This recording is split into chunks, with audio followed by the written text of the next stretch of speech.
What's good, YouTube? It's your boy, Blue Blood Sports TV, and I'm back at y'all with another one. So many people have sent me the clip and asked me my opinion on.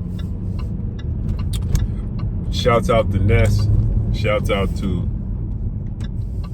Two-Tone, the superstar, Musty Energy. Salute to those brothers, man. With that said, they had well-renowned two-time trainer of the year, future Hall of Fame trainer, who will be three-time trainer of the year when this year is over. If everything goes right in the sport of boxing, they do right by him. And Brian Bomac McIntyre, who is the trainer and mentor to the pound-for-pound king, the number one fighter in the world, the undefeated 5-division champion, 3-division undisputed champion, Terence Bud Crawford. Terence Bud Crawford is now 42 wins, no loss, no draw, 31 wins by way of knockout. He beat Canelo Alvarez in September. So Bomac was on the show on the Boxing Voice with Ness and Two-Tone and a few other people on the panel. And they got into a heated discussion because Bomac said he didn't like the take that Two-Tone stated that Terence Crawford is catching all these fighters at the right time, right? And so they went back and forth. And Tone stated that, Terence Crawford needs to fight the phenom, as I refer to him as, Jaron Ennis, the former unified IBF WBA Ring Magazine welterweight world champion, now junior middleweight superstar title contender. He's the WBA interim champion at 154. And they was going back and forth. And then going back and forth, Tone said that he should fight Jaron Ennis. Bomac said Jaron Ennis had multiple chances to fight Terence Crawford. He didn't take the opportunity. That's on him. Now he's in the rearview mirror. And Tone and Ness is saying, well, you got to give the young bull an opportunity. Like people gave Terence Crawford, like Canelo gave Terence Crawford the opportunity. And like they was complaining about before they got the opportunity. Here's the difference. There's a major, major difference. Tone and Ness are very incorrect in this situation. And shouts out, Tone is my guy. Ness is my guy. But they're very incorrect. Here's the thing. Terence Crawford wasn't given anything because he earned it.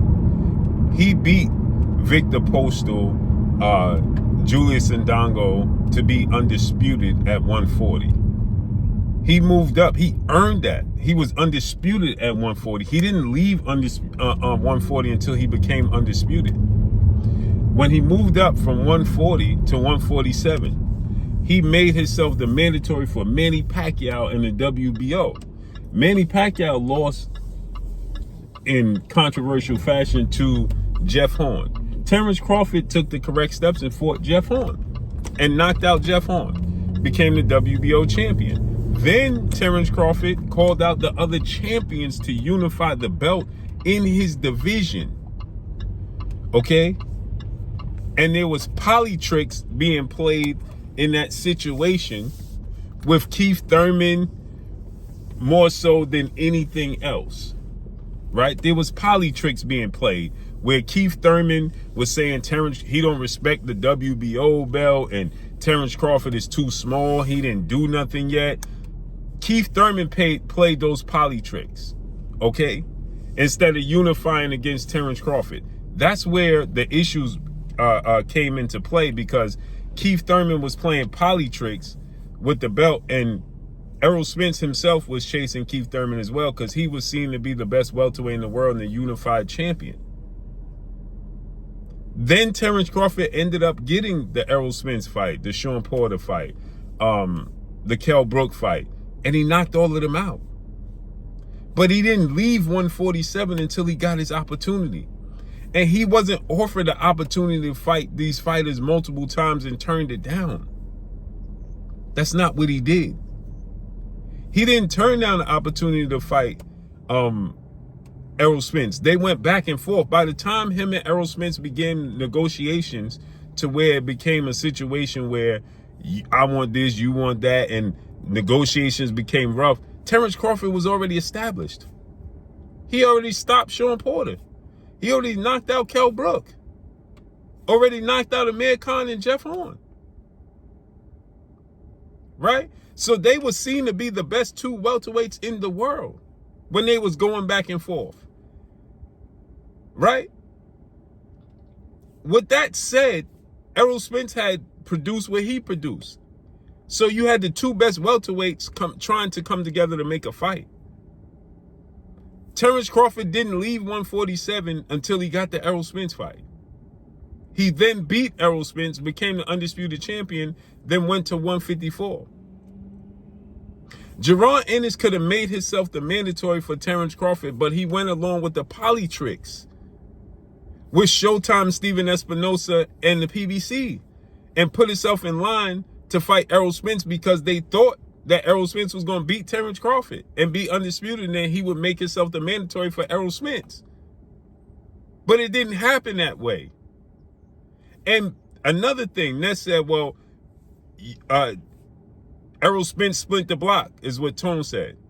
Because Bomac said, well, Errol Spence is not the same situation because Jaron Ennis had two opportunities, he didn't take it. And they said that Errol Spence spent the block after Terence Crawford didn't take it, after Terence Crawford fought David Avanesian. There's a difference.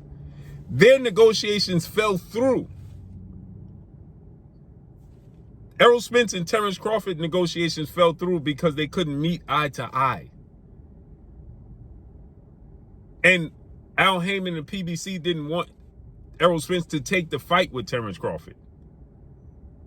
So Terence Crawford was staying active. Jaron Ennis and Steven Espinosa said on Jaron Ennis' behalf, there is no time frame to make this fight. That's the difference. Jaron Ennis did not have a fight coming up, and he was not a world champion. And in that moment, when Terence Crawford decided to walk away from Errol Spence and the negotiation because they was playing poly tricks with him, Terence Crawford turned his attention to Jaron Ennis, and Steven Espinosa didn't want to make the fight because Steven Espinosa didn't want to step on Errol Spence and Al Heyman's toes.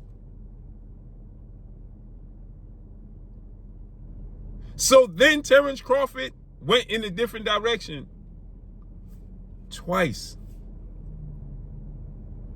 Then ended up, Steven Espinosa, I'm sure, went back to Al and Errol and said, listen, they looking to move on and fight Jaron Ennis. You better speed this up. And at that point, Errol Spence said, give him what he's looking for, make the fight happen because I want this fight. Still against their wishes, they still didn't want to make the fight. And then Errol Spence forced them to make the fight, and Terence Crawford fought him and beat him. Then Terence Crawford was waiting for the rematch clause that Errol Spence activated immediately. He waited around for that, and then it fell through, and Terence Crawford moved up in weight. So to say Errol Spence spent the block, Errol Spence didn't spin the block. You talking about the two best fighters in the division. Now Terence Crawford has went up to 168 and is talking about fighting at 160 if he comes back at 38 years old. Jaron Ennis just made his debut against Usima Lima at 154 and said he need 2 tune-ups. He has not had the marquee fight when the marquee fights presented itself. That's the truth of the matter. The positions they were in is not the same.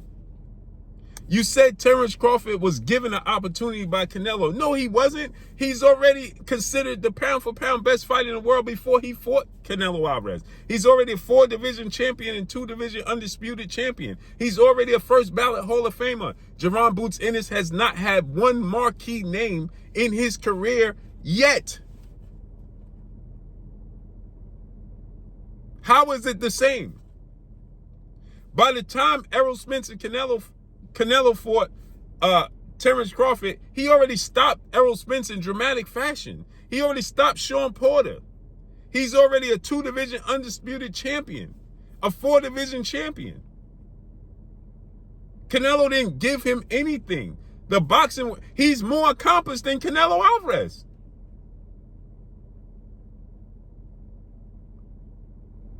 Because he beat the best fighter in his division for undisputed. Canelo did not beat David Benavidez for undisputed. He strategically maneuvered around David Benavidez to become undisputed. They're not the same. Canelo didn't give him an opportunity. Yeah, he's the face of boxing and the cash cow, the money man. But Terence Crawford is already established as a Hall of Famer with or without the Canelo Alvarez fight. Jaron Ennis at this stage at 28 is not nowhere near that. The biggest name he's beat is Ennis Stanionis. And his biggest win is Gvozdyk. Butayev, excuse me.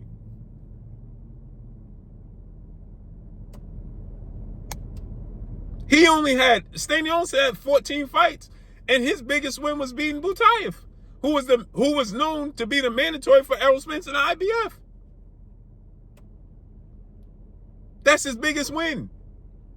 It's not like he beat Virgil, and this is no knock against Jaron Ennis. I'm just simply pointing out the obvious. They're in 2 different stages of their career, period. So it's not the same. And Errol Spence didn't spin the block.